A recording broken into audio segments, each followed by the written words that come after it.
만 많이 번 것이 아니라 그 직원들과 그 주변 사람들로부터 높이 존경받는 그런 훌륭한 기업가요 인격자였습니다. 기자가 어느 날 그에게 성공의 비결을 물었습니다. 선생님, 성공의 비결이 무엇입니까?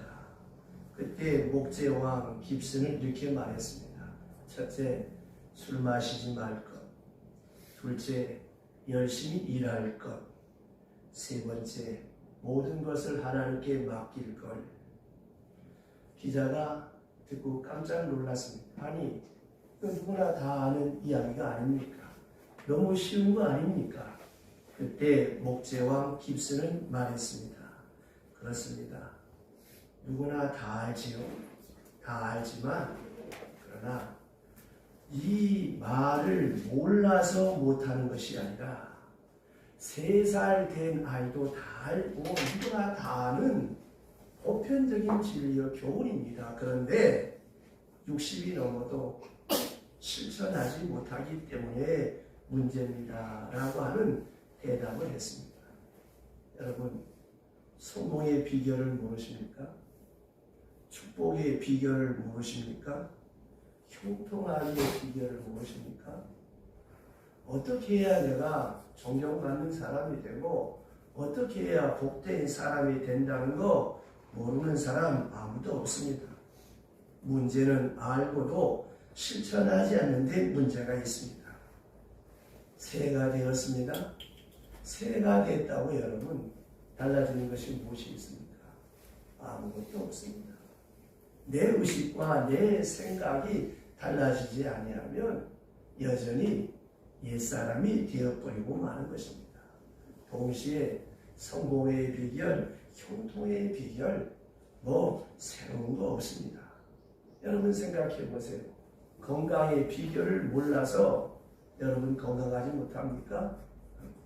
건강의 비결을 알면서도 꼭 건강에 해로운 일만 하고 있고 성공의 비결을 몰라서 묻는 것입니까? 성공할 수 없는 짓만 골라서 하니까 문제지요. 여러분, 예수 믿으면 복 받는다고 하는 사실은 보편적인 진리고 성경 66권의 믿음의 선진들이 우리와 똑같은 삶을 살면서 다 경험해 놓은 신앙 고백이요 삶의 고백입니다. 문제는 복을 받기 위해 성공하기를 바라면서도 여러분 성공할 만한 복 받을 만한 삶을 살지 못한다고 하는 것입니다. 그렇게 살지 못하면서 복을 받겠다고 한다면 성공하겠다고 한다면 그건 미신입니다.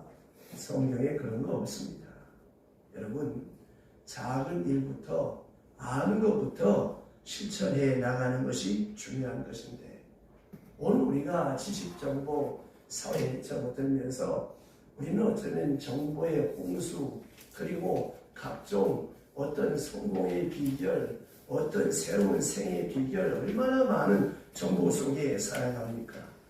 수많은 지식과 정보를 습득하지만 오늘 현대인에게 가장 큰 약점은 무엇입니까? 실천 의지가 박약하다고 하는 것입니다. 요새 우리 아이들이나 젊은이들 보세요. 얼마나 똑똑합니까? 얼마나 아는 것도 많습니까? 문제는 실천 의지가 없어요. 결심하고도 조속변이로 변하고 시시각각적으로 변합니다. 한 가지도 실천하는 게 없이 입만 살아 있습니다. 그러니 여러분 무슨 아름다운 결과가 있겠습니까? 또 한 가지는 실천 능력이 없습니다. 예수님 말씀대로 마음에는 원하되 육신이 약하도다. 이 판단하시고 불쌍히 여기셨던 것처럼 실천할 만한 능력이 옵니다. 그러면 왜 실천할 만한 능력이 없어졌을까요? 간단합니다. 그건 작은 것부터 실천하지 않았기 때문에 이제 안 하는 게 문제가 아니라 안 하기 때문에 못하게 되어버렸다고 하는 거예요. 여러분 이 눈도 오래 써야 되겠다 생각하고 막아놔 보세요. 장님됩니다. 팔도 이거 무릎 연골 따르니까 오래 써야 되겠다. 기부서에서 한 달만 딱 붙여놔보세요. 이거 안 구부러집니다. 안 하니까 안 구부러지는 거예요. 안 하니까 실천 능력마저 상실해버리고 마는 것입니다. 또한 실천 성취의 근지가 없습니다. 조그마한 일 한 가지라도 실천하고 꾸준히 밀고 나갈 때 거기에 성취감이라고 하는 기쁨과 자부심과 확신이 생겨집니다. 때로 자신감도 생겨집니다. 그런데 한 가지도 마음먹은 대로 결심한 대로 해본 일이 없어요. 결심하려고 하면 내 속에서 그럽니다. 야, 네가 뭘 하냐. 뒤에서 자기가 자기를 보고 욕하는 거예요. 이놈아, 그것도 못하면서 뭘 하겠냐고. 네가 언제 해봤느냐고. 자기가 자기 자신에게 이렇게 책망해버립니다. 그럼 이제 뭘 하겠습니까? 그러니까 아주 결심도 하지 않아요. 뭐 새로운 일을 생각해 보려고도 하지도 않습니다. 이러한 방임된 버려진 인간이 되어져 버리면 어떻게 되느냐? 우울증에 빠지게 되고 자괴감에 빠지고 절망하게 되고 극단적으로는 자기 자신의 생명을 해하기까지 이어지게 되는 것입니다. 다시 말씀드리면 능력을 상실하는 거예요. 체질마저 변질되어 버립니다. 그리고 맨날 새로운 것을 생각하고 성공을 기대하는데 거기에 무슨 새로움이 있고 무슨 성공이 있겠습니까? 새해를 맞이하는 성도 여러분, 정말 우리가 해야 할 일, 희미하게 보이는 것일지라도 여러분 그것을 내가 붙잡고 내 앞에 주어진 일을 행하는 것입니다. 우리가 하나님 앞에 기도할 때 모르는 것 알게 해달라고 기도할 것이 아닙니다. 하나님, 아는 것부터 실천하게 해주세요. 막히는 문 열어주세요. 열어주세요. 기도할 것이 아니라 열린 문으로 들어갈 것입니다. 할 수 없는 일을 해달라고 부르짖을 것이 아니라 내가 할 수 있는 일을 극대화하고 최선을 다해보세요. 운명이 바뀝니다. 성공의 비결이 여기 있습니다. 작은 일에 충성할 때 하나님은 큰 일을 맡기신다고 하셨습니다. 어떤 사람이 등산을 좋아해서 이제 산을 올라갔는데 친구들과 더불어 방금 비가 오는데 다른 친구들은 오지 않고 혼자서 산을 올라가다가 이제 내려온 일이 그만 날은 어두워지고 비가 오고 해서 길을 잃어버렸습니다. 산을 헤매다가 마침 산속에 있는 작은 오두막집을 발견하고 그 집에 찾아가서 길을 잃어버렸는데 좀 하루만만 유숙하며 신세를 좀 질 수 없겠습니까? 하고 물었을 때 그 집주인은 들어오시라고 비에 젖은 그 초라한 모습을 보고 집으로 영접했습니다. 그리고 그 한밤을 그 집에서 편히 쉬고 아침에 나오면서 그 집에 있는 주인에게 물었습니다. 선생님, 이 넓은 산길을 다니면서 길을 잃지 않는 비결이 무엇입니까? 그때 그 집주인은 말하기를 다른 데 있지 않습니다. 길을 잃어버렸을 때는 빨리 내려가야 되겠다고 길을 찾아야겠다는 생각을 접고 오히려 위로 올라가십시오. 무작정 위로 올라가서 그 산꼭대기에서 아래를 내다보시고 내가 가야 할 길을 확인하고 내려가면 길을 잃어버리지 않습니다. 오히려 조급한 마음에 자꾸만 길을 찾겠다고 이리저리 헤매게 되는 산속에서 길을 찾을 수가 없고 다른 길을 찾을 수가 없습니다.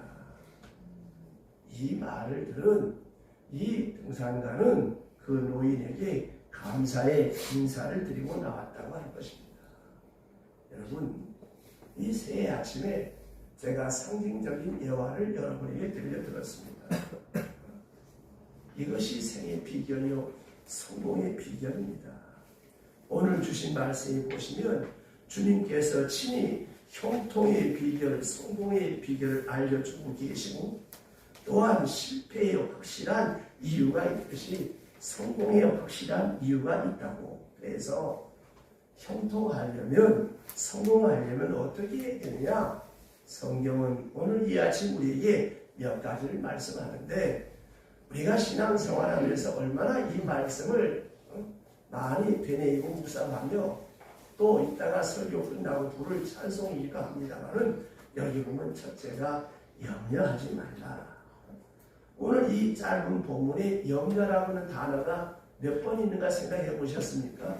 5번이나 이 짧은 본문에 같은 말이 반복되고 있습니다. 염려하지 말라. 자, 사람에게는 두 종류의 사람이 있습니다. 하나는 생각하는 사람, 또 한 사람은 염려하는 사람.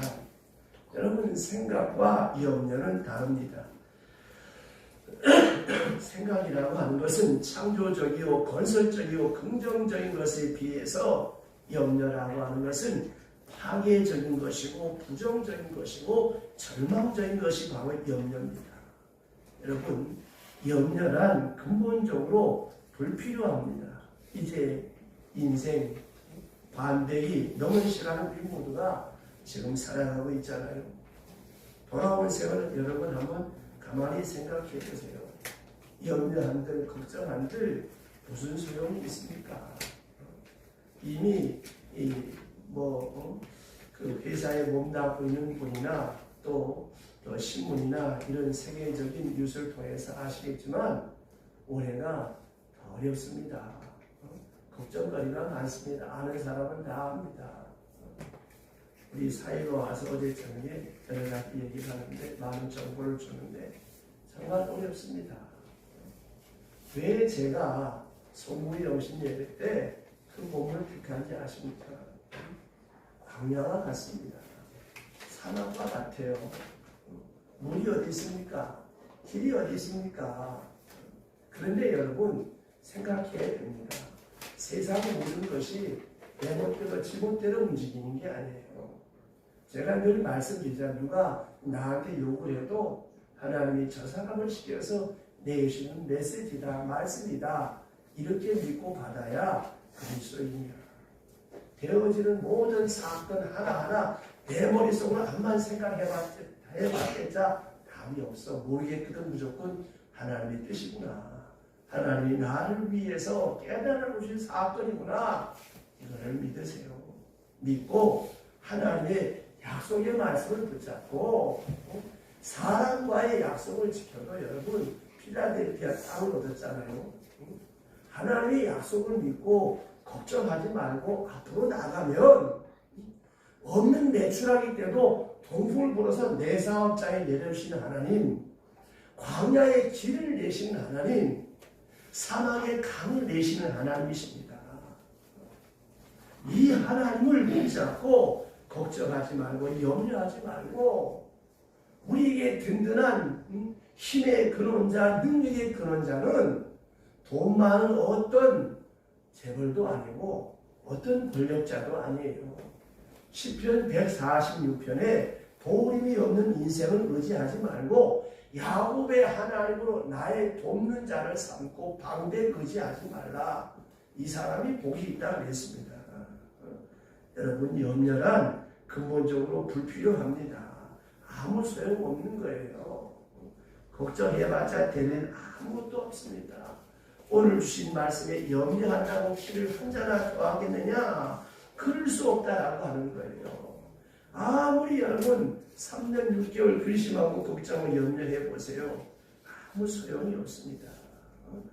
염려는 해로운 것밖에 없고 파급 손실이 많고 잠재적인 능력을 손실하게 하고 근사를 손실하고 기회를 잃어버리게 하고 지혜를 잃어버립니다. 염려하고 걱정하면 생각나는 게 아무것도 없습니다.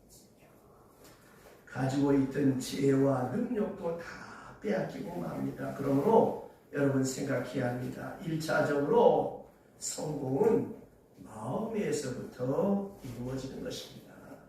그래서 성공하는 사람의 7가지 습관을 쓴 스티븐 코비 박사의 그 책이 베스트셀러가 됐잖아요.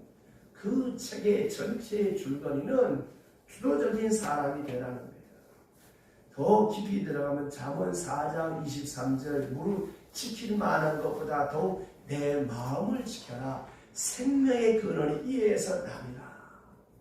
근데 마음 지키는 것이 얼마나 어려우냐면 성을 빼앗는 용사보다 자기 마음 다스리는 것이 더 어렵다고 했어요. 영화 많이 보시죠. 드라마 사극 많이 보시죠. 성 하나 뺏으려면 얼마나 치열한 전투가 벌어집니까? 끓는 기름가마를 쏟아붓지 않나, 돌을 던지지 않나, 화살을 쏘고 사다리를 타고 나가다 뒤로 넘어지고, 그것보다 더 어려운 것이 우리의 마음을 지키는 거예요. 어떻게 지키느냐? 걱정과 근심과 염려와 절망으로 치닫지 않도록 우리의 마음을 지키는 여기에 성공의 열쇠가 있습니다. 그러니까 성공이란 신앙을 바로 하고 염려로부터 자유해지는 것입니다. 이것이 그 마음에서 이루어지는 성공입니다. 그러므로 과거에 매이고 염려에 매이고 걱정에 매이고 근심에 매여 사는 사람, 이 사람은 벌써부터 실패한 것입니다. 염려라고 하는 말은 헬라 원문에 보면 메린나오라고 하는 말인데, 이 말의 원뜻은 이 메리조라고 하는 말에서 온 것인데, 메리조라고 하는 말은 나눈다고 하는 말이고, 누스라고 하는 말은 마음이라고 하는 말이 복합된 명사입니다. 그러니까 말 그대로 마음이 쪼개진, 나누어진, 이럴까 말까, 죽을까 살까, 갈까 말까, 할까 말까, 이게 다 염려가 되는 거예요. 마음이 하나로 딱 모여져서 결정적으로 하나가 딱 돼서 밀고 나가면 되는데, 밀고 나가지 못하니까 염려가 되는 것입니다. 그러므로 성공의 기초는 염려로부터 자유하는, 이것이 성공의 시작입니다. 염려하지 말라. 왜요? 모든 것이 하나님의 손에 있기 때문에. 오늘 권사님 참 기도를 잘하셨어요. 보세요. 모든 게 내 지식과 내 능력에 있는 게 아니에요. 하나님의 손 안에 있습니다. 인생의 부와 귀가 주께로 말미암았고 사람이 크게 역항하게 되니 하나님의 손에 있다고 역대상 29장 11절과 12절에 말씀하셨고, 전도서 9장 11절 유력자라고 해서 전쟁에 승리하는 게 아니고 빠른 경자로 먼저 선착하는 것이 아니라 지혜와 명철이 있다고 해서 재물을 얻는 것이 아니다. 기회가 하나님의 손에 있다고 전도서 9장 11절에 말씀하고 있습니다. 그래서 모든 것을 하나님께 맡기고 아무 염려하지 말고 마음의 평안을 유지하고 평안해지는 거기서부터 성공이 시작되고, 두 번째 목적을 바로 해야 된다고 하는 것입니다. 이 목적을 흔들리는 것이면 안 되는 거예요. 불변해야 됩니다. 실패 그 자체란 물리적인 것이 아닙니다. 문제는 목적이 잘못된 것이 실패입니다.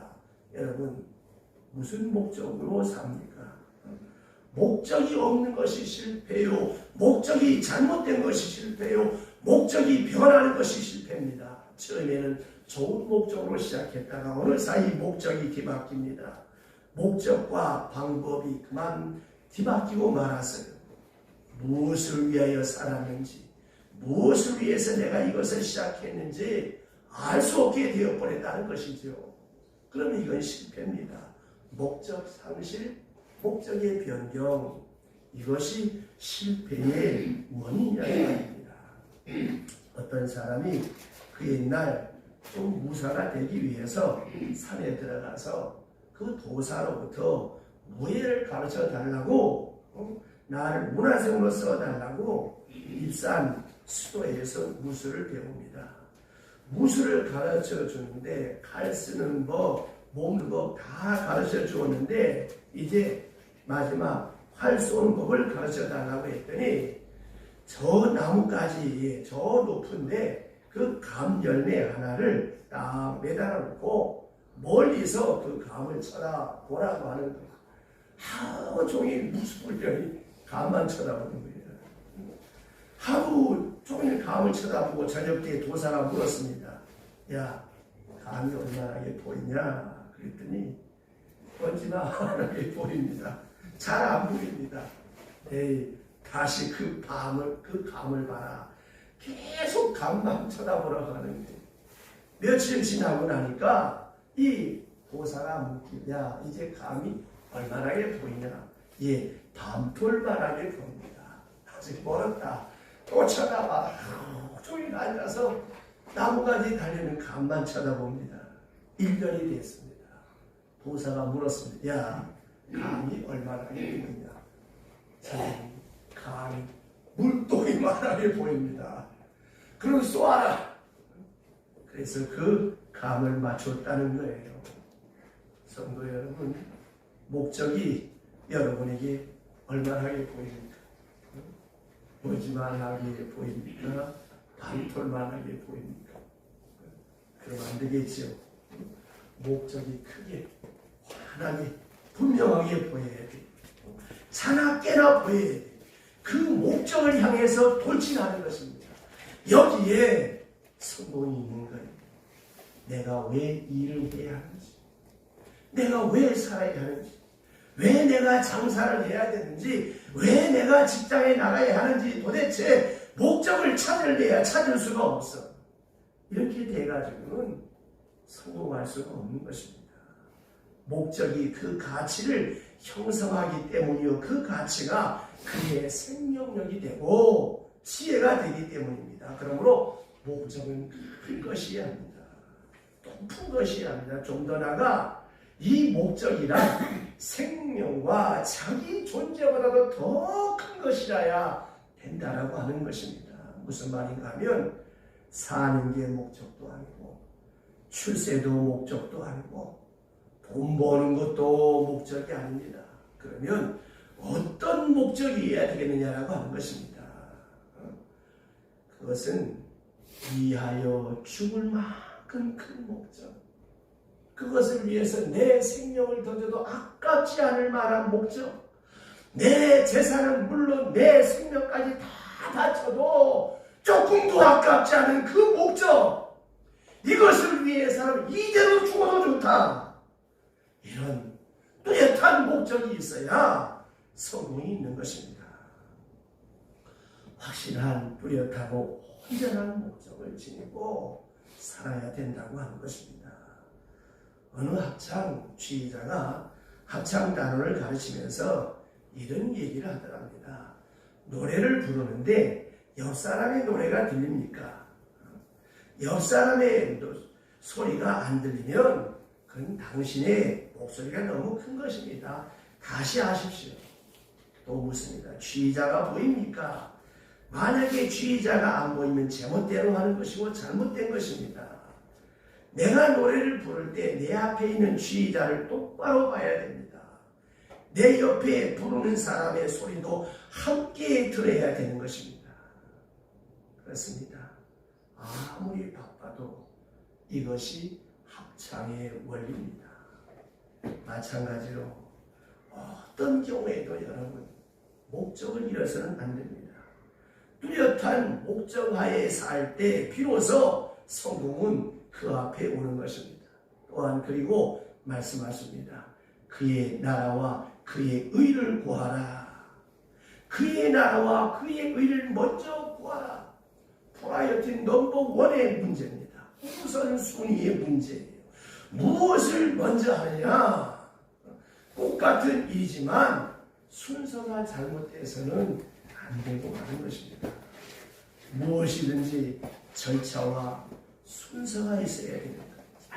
그런데 무엇부터 먼저 하냐? 이게 참 중요한 것이죠. 공부 잘하는 아이하고 공부 못하는 아이의 차이가 뭔지 아십니까? 공부 잘하는 아이는 시험 볼 때 아는 것부터 먼저 풀어. 공부 못하는 놈은 아무리 문제 붙잡고 시험하다가 종치고만 하는 것입니다. 그와 같이 여러분 할 수 있는 일, 쉽게 할 수 있는 일, 그것부터 시작하면 되는 것입니다. 다시 못하게 되는 그걸 붙잡고 실험해봤자 아무것도 할 수가 없는 거예요. 인생이 마치 이와 같습니다. 사람은 다 할 수 있는 게 아니에요. 할 수 있는 일이 있고 할 수 없는 일이 분명히 존재합니다. 그런데 우리는 자꾸만 할 수 없는 거에 목을 맬 때가 많아. 그러므로 먼저 할 일이 있고 뒤에 할 일이 있습니다. 여기에 우선순위를 선택해야 되는. 그래서 무엇이든지 먼저 할 일을 꼭 먼저 할 때만이 뒤에 할 일을 제대로 할 수가 있다고 하는 것입니다. 이것이 거꾸로 뒤바뀌게 되면 아무것도 할 수 없습니다. 먼저 할 일 먼저 해야 합니다. 여러분 수학 공부 다 하셨죠? 산수 공부 다 했죠? 하나에다가 둘을 더하면 셋이라고 하는 원리를 우리가 먼저 알아야 되고 뒤에 나가서 A 플러스 B는 C라고 하는 것을 알 수가 있는 것입니다. 이 기초가 중요한 거예요. 무엇부터 먼저 해야 할 것입니까? 좀 더 나아가 절대 우선적으로 해야 될 것이 무엇인가를 알아야 돼요. 어차피 우리는 한계가 있습니다. 지식의 한계, 내 능력의 한계, 생명의 한계, 재산의 한계, 판단 능력의 한계. 그렇다면 다 하지 못합니다. 다 알지 못합니다. 다 가질 수 없어요. 또 다 가질 필요도 없습니다. 또 다 알아서 뭐합니까? 다 가져서도 뭘 하겠습니까? 한계가 있지 않습니까? 그러기에 50이 넘었으면 이제 절대 우선을 택해야 합니다. 다른 건 못해요. 내 남은 생에 요 한 가지만 해야 되겠다. 이제부터 요 몇 가지는 꼭 해야 되겠다. 절대 우선 죽기 전에 내가 꼭 이걸 해야 되겠다. 솔로몬의 잠언에서 말했듯이 하나님이여 죽기 전에 내게 두 가지 소원을 들어주시옵소서. 제가 송구영 신님에게 말씀드렸습니다. 하나님이여 내가 너무 가난하여서 하나님을 모르는 사람들 앞에 하나님께 욕 돌릴까봐 두렵사오니 나를 가난하게 마옵시고 그렇다고 하나님 나를 너무 부하게도 말아주세요. 내가 너무 부해해서 하나님 어디 있느냐 하나님 떠날까 두렵사오니 나를 가난하게도 부하게도 말고 그리고 허탄한 자랑을 하지 않게 하옵소서. 거짓말하지 않게 하옵소서. 이 두 가지 소원을 솔로몬은 마지막 인생 황혼기에 하나님 앞에 각절 기도했다고 하는 것입니다. 성도 여러분, 이제 새해를 맞이했습니다. 새해를 살면서 우리 너무 여러 가지 생각하지 맙시다. 가장 귀한 것, 절대 양보할 수 없는 것, 이거는 꼭 지켜야 되겠다. 내가 다른 일은 못해도 이것만은 꼭 지켜야 되겠다라고 하는 삶의 우선순위, 절대 우선순위, 그것이 무엇입니까? 그의 나라와 그의 의를 구하라. 절대 우선. 이것이 저와 여러분의 소원이 이루어지는데 여기에 성공이 있고 형통이 있는 것입니다. 가령 여러분 기도 시간 절대 우선입니다. 밥을 못 먹어도 좋아요. 잠을 못 자도 좋아. 기도 시간을 잃어버릴 수가 없습니다. 새해 하나님 기도하는 사람 되게 해주세요. 또 하나님 새해는 꼭 성경 말씀을 한 절을 읽고 자기 해주세요. 또 하나님 새해 내가 다른 거 못해도 꼭 주일만 꼭 지킬 수 있도록 내가 좀 물질에 손해를 봐도 괜찮고 출세 못해도 괜찮습니다. 100% 주일날 꼭 교회 와서 예배드리게 하옵소서 하는 이 절대 우선. 무엇을 이루어야겠습니까? 어차피 다 못합니다. 이제 우리는 이것만은 반드시 이루어야 된다라고 하는 것입니다. 절대 우선을 갈 때 비로소 나머지 일도 할 수 있게 되는 것입니다. 그리고 나가서 생각할 것은 신앙적 역사관을 가지고 경주해야 하는 것입니다. 하나님의 나라와 하나님의 의는 반드시 이루어질 것입니다. 그래서 그의 나라와 그의 의를 구하라. 그의 나라가 이루어지고 그 의가 이루어진다라고 하는 것입니다. 이것이 이루어지기 위해서 세계는 지금 이렇게 진통하고 있고 세계는 지금 이렇게 흔들리고 있는 것입니다. 하나님의 나라가 이루어지기 위해서 개인적으로 하나님의 나라가 내 안에 이루어질 수 있도록 쉽게 말하면 하나님의 사람으로 만들어가기 위해서 내게 혼란도 내게 아픔도 내게 실패도 내게 고통도 있는 거예요. 평안해 보세요. 누가 기도를 합니까? 누가 예수 믿습니까? 전도해 보세요. 요즘 같은 세상에 잘 먹고 잘 사는 사람들한테 그 복음이 맥히던가요? 복음은 항상 가난과 질병과 환난과 핍박과 고통과 실패와 좌절을 통해서 우리 앞에 마음이 열리게 되고 구원받게 되는 거예요. 옛날 4세기에 신성 로마 제국이 무너졌습니다.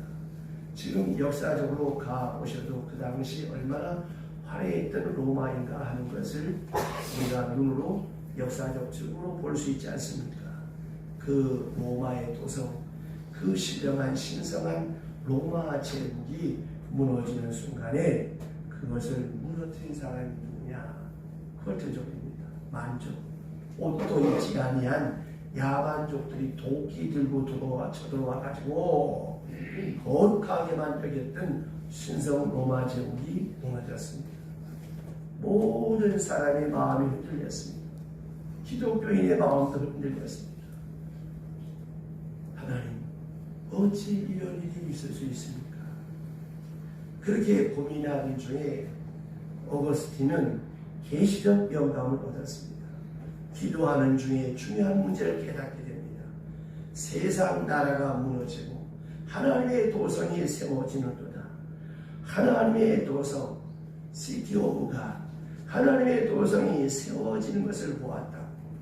그래서 여기서 유명한 시티 오브 갓, 하나님의 도성, 신의 도성이라고 하는 책을 쓰게 됩니다. 세상 나라는 무너질 것입니다. 인간의 문화는 다 부서질 것입니다. 그러나 하나님의 나라가 세워질 것입니다. 하나님의 우위가 승리하게 될 것입니다. 이제 우리는 무엇을 해야 되겠습니까? 성도 여러분, 우리는 항상 종말론적인 가치관을 가지고 살아야 합니다. 내 인생의 마지막 순간이 한 해 한 해 시시각각 내 앞에 다가오고 있구나. 나는 머지않아 하나님 앞에 서야 될 시간이 있구나. 고난되고의 신앙, 하나님 면전에 사는 이 신임재 의식, 메멘토 도미나이, 메멘토 모리, 메멘토 도미나이. 나는 머지않아 죽게 될 것이고 메멘토 도미나이, 주님 앞에 서게 될 것이다. 이 사실을 기억하고 오늘을 살면서 그의 나라와 그의 의를 구해야 된다라고 하는 것입니다. 왜냐? 하나님의 거룩한 역사는 내가 원한다고 해서 또 원하지 않는다고 해서 이루어지고 멈추어지는 것이 아닙니다. 하나님의 거룩한 역사는 지금도 이루어지고 있습니다. 그래서 오늘 말씀에 한날의 괴로움은 그날의 족하니라. 이 거룩한 뜻 앞에서 하루를 족한 줄 알고 계속 충성되게 진실되게 하루하루 주님 앞에 섰을 때 내 모습을 상기하면서 오늘을 살아가야 하는 것입니다. 저는 유년기를 어린 시절을 시골에서 자랐기 때문에 그 소가 새끼 나는 모습이라든가 이 송아지가 태어나서 어미소를 따라다니는 걸 많이 보았습니다. 그 송아지가 어렸을 때는 마음대로 뛰어다니면서 어미소 주위를 맴돕니다. 그러나 조금 송아지가 크면 송아지를 목을 메어가지고 끌고 가는데 이제 좀 더 크면 이 콧뚜레를 합니다. 이 콧뚜레를 해서 끄는데 이게 길들여지려면 한 사흘 걸리는데 주인이 끌고 갈 때 안 달려가지고 발버둥을 칩니다. 그러면 어떻습니까? 앞에서 끌고 뒤에서 때립니다. 이런 장면을 여러 번 보면서 참 마음이 아프기도 하고, 그 송아지가 말을 들을 수 있다는 바보 같은 놈아, 네가 안 간다고 뒷봉을 빼고 버둥거린다고 주인이 안 갈 것 같으냐, 얻어맞으면 고개 좀 따라가라, 이 말을 해주고 싶은데 내 말을 못 알아들어서 마음만 아플 때가 많았습니다. 정도여도 송아지 꼴입니까? 오늘도 내 마음이 맞는 사람들이 있어요. 하나님이 원하는 뜻이 있고 경륜이 있고 나를 향한 하나님의 섭리가 있습니다. 여러분, 믿음의 연륜이 더해 갈수록 하나님의 눈치를 잘 보세요. 나를 어디로 끌고 가고 있나. 그런데 안 끌려가겠다고 송아지처럼 뒷걸음치고 버둥버둥거리면 어떻습니까? 찰싹찰싹 응대에 내뱉기 더 있겠습니까? 하나님은 아십니다. 내가 뭐가 필요한지 다 아세요. 시편 139편에 하나님은 나의 안고 일어섬을 아시고 내 입의 모든 말 익히 아신 바 되신다 하겠습니다. 내 능력도 다 아세요. 내 부족함도 다 아세요. 내 허물도 다 아세요. 내 현실은 하나님이 아시는 가운데 주어지는 은혜적 사건이라고 하는 것을 절대로 잊지 마시기 바랍니다. 하나님의 눈이 어두워서도 아니고 하나님이 실수해서도 아닙니다. 하나님께는 실수가 없습니다. 나는 모르는 길을 가지만 그분은 아는 길로 나를 인도하십니다. 내게 원하시는 바가 있습니다. 내게 원하시는 주권이 있고 내게 원하시는 경륜이 있고 내게 원하시는 의가 있습니다. 그러므로 그의 나라와 그의 의를 먼저 구할 때 주께서 이 모든 것을 더하실 것입니다. 여기에 형통함이 있는 것입니다. 내 믿는 대로 때리라고 하는 형통함이 그에게 다르게 되어지는 것입니다. 기도합시다.